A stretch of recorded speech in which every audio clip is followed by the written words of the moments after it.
Panther people, what up? Carolina Panthers got themselves a head coach.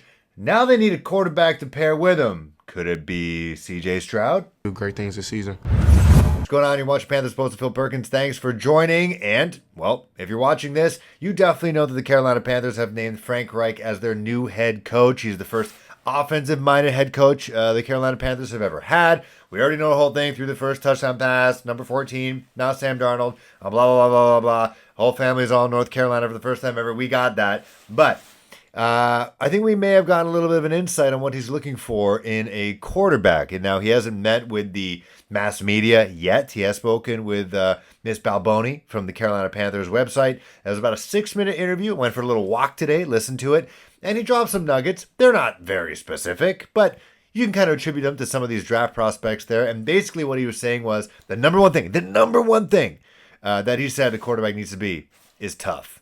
Now, he said obviously the quarterback position is kind of, fluffy and, sunshine, all that kind of stuff, images like that. But he said you got to be a tough quarterback. And especially in a division that, it's kind of on the downturn right now, but it's always been a tough one, especially playing in New Orleans, playing in Tampa, Atlanta, not so much. But, those are places that they're very hostile environments. And so they got to be tough.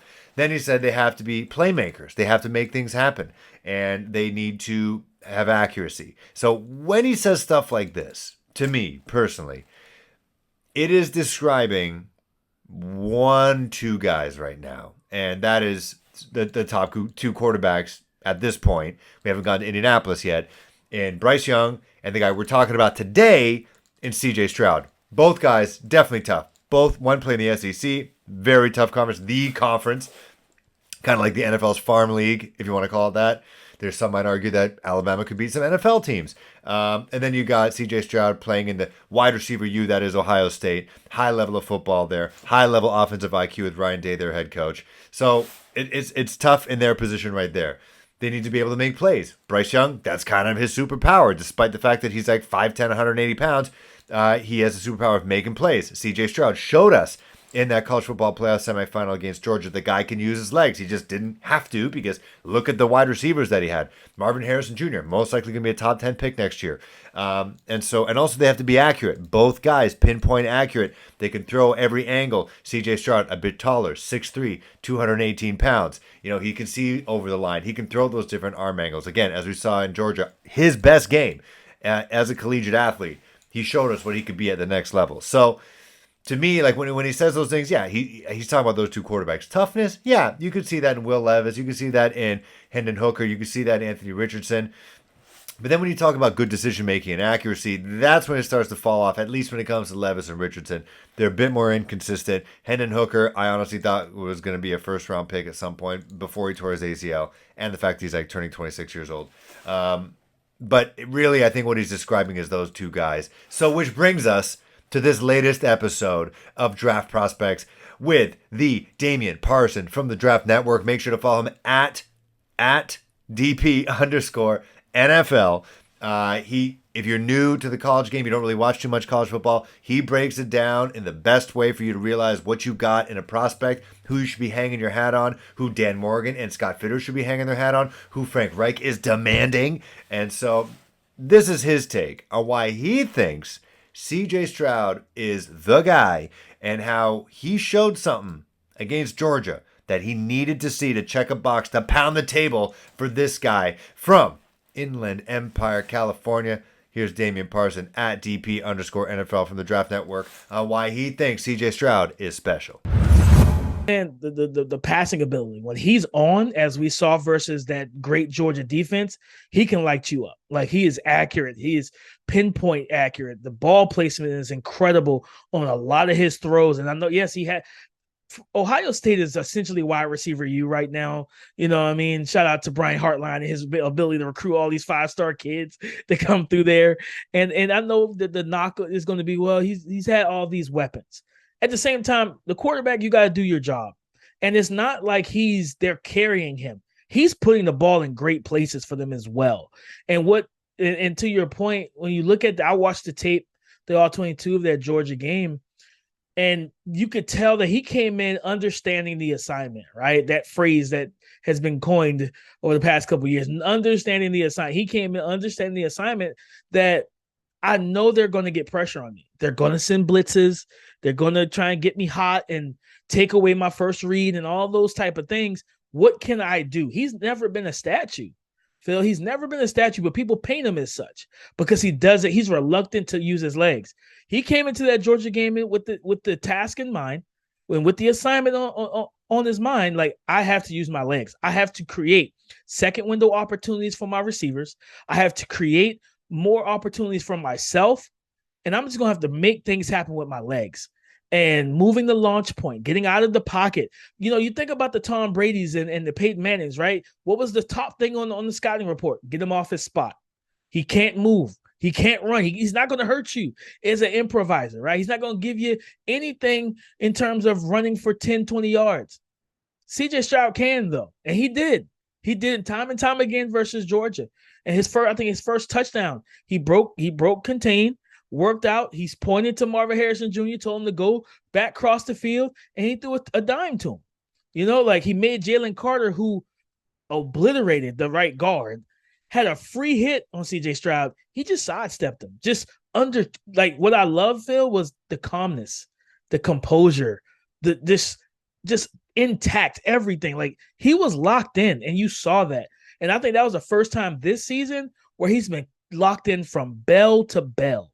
And like that, to me, if I'm a GM and a scouting director and a coach, and I'm watching that tape and I'm looking at his facial expressions, and I said, this kid's locked in. That's the CJ Stroud I want. So what makes him, he's got the prototypical size that you look for. He's got a good arm, and he showed that, hey, I can make plays with my legs, not just, creating and sliding and moving in the pocket. But if you do play man-to-man and I can break contain, I can gash you for 15 to 20.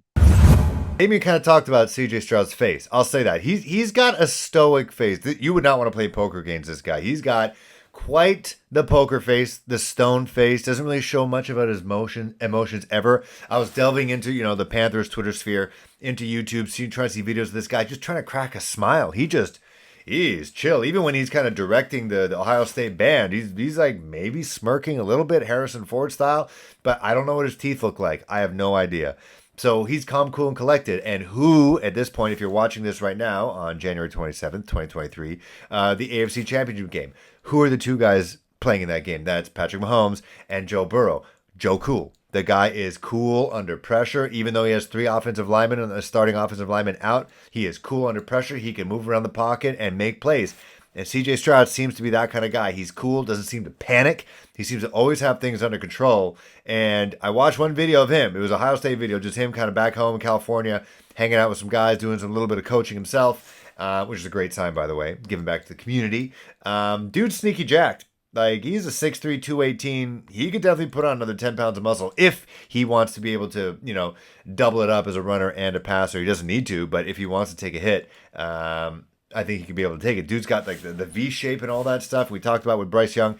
Kind of has like a noodle looking arm. I don't see any veins anywhere popping. Not saying it means anything, but CJ Stroud definitely, as Damian said, more of that prototypical NFL style quarterback. I think he checks all the boxes. I think if you're Frank Reich and you're the new head coach of the Carolina Panthers and you got Dan Morgan, everybody in the room, in the draft room, you're going to do your homework. And he is known as an offensive guy. Like he coached up Carson Wentz, guy out of North Dakota State, and leading into the Super Bowl was an MVP candidate before he busted his knee. He had Andrew Luck for a year, made the playoffs, and then he lost Andrew Luck, and then he somehow got the bones of Phillip Rivers and took them to the playoffs as well. Narrowly lost to the Buffalo Bills. I think they lost by 3 points. It was a heartbreaker for him. And Phillip Rivers is not cool under pressure. That guy's crazy. And so he is just known as, this QB whisperer, the guy that the Carolina Panthers have been coveting this whole time. And so what better situation to have a quarterback that has a prototypical size? You don't have to worry about the Bryce Young type stuff. CJ Stroud, again, 6'3", 218, could put on some muscle if you want. Got one of the best offensive lines in football. Got DJ Moore, the emerging Terrace Marshall. You got Deontay Foreman and Chuba Hubbard. Hopefully they re-sign Deontay Foreman or they draft somebody else. I always find myself drafting that Tajay Spears guy out of Tulsa. He's a bigger back. That's a 1-2 punch right there if they lose Deontay Foreman for whatever reason. And you got a defense that can only be built even more if you're paying a rookie salaries. And so I think the Carolina Panthers are a great spot for a rookie, and particularly a CJ Stroud, who I feel like, I mean, if we're seeing Brock Purdy, who is Mr. Irrelevant, like, mind you, this is Kyle Shanahan's system that's been there for years now, made it to the Super Bowl, all that jazz. I think putting a quarterback in the right situation is a huge deal, absolutely huge deal. Look at Trevor Lawrence's first year with Jacksonville. You could put in a rookie like a CJ Stroud, and they could flourish, I think, in this situation with a head coach that knows everything about being a quarterback because he was one for a decade and a successful one as well, even though he's backup. But still, he's witnessed it. So I think CJ Stroud could be the guy. I think you might have to trade all the way to number one to get him because I honestly do believe, and I said this way back during the season, once it's the underwear Olympics, the guys taking their shirts off and all that, I think Bryce Young is going to slide because if you're looking at the news right now, again, January 27, 23, Tua Tagovailoa, it's been over a month now, I think, has not cleared concussion protocol. That's not good. He's like 6'2", 220, kind of built like like what you would expect like a star high school quarterback to be. Like, he's not a big guy. And to see that, I think is going to spook a lot of people from Bryce Young. So I feel like Bryce Young could fall to the Texans if they don't trade up to number one with Chicago. But I feel like the Panthers are going to have to trade up to number one if they love CJ Stroud and they want to go get him. Because I think a team like the Colts, I honestly, I don't think that. I think the Colts are a Will Levis team. They've got a crazy owner. Will Levis seems like a crazy guy who can, I think they can bond. And I think the Panthers are going to have to trade to number one because you never know. You never know who could be out there. It looks like Miami could be looking for a quarterback, whether it's Tom Brady or a rookie like CJ Stroud. And so I think you're going to have to trade to either one or three. I think the Raiders are picking number 3 right now, but the Panthers are and the Raiders are not picking a rookie quarterback. That's just not going to happen. And so you're going to have to trade some assets. And the fact that you got a coach you didn't trade a whole bunch of picks for, I think the Panthers are in great position. If you're a Panthers fan, whether you're on the Wilkes side or Frank Reich's side, at the end of the day, you got to realize you have a great situation for a rookie quarterback. Doesn't matter who the head coach is right now, because you got the team itself is going to be built well. And, whether it was Steve Wilkes and Pep Hamilton or Frank Reich and Vic Fangio and Brian Johnson, the quarterback coach out of Philadelphia, I think it's going to be a good situation for a quarterback, and I think they're going to make moves up. And I think it's going to be a great time to be a Panthers fan the next 5 years. Again, yeah, I think it's going to be awesome. I appreciate you guys watching this one. If you're new here, make sure to like, subscribe, spread the word, buy a shirt, buy a hoodie, support the channel. Make sure to like and subscribe to the Draft Network. Follow Damian. He's a wealth of knowledge. He's great on Twitter, great on all the socials. Make sure to check them out. They always got live content on the Draft Network, and they're not paying me. I'm just saying because I'm a fan. So I appreciate you guys. Next up, next quarterback profile. Probably one of the more polarizing guys. Not because what he eats, but just how he operates. And that's Will Levis from the University of Kentucky. Stay tuned for that.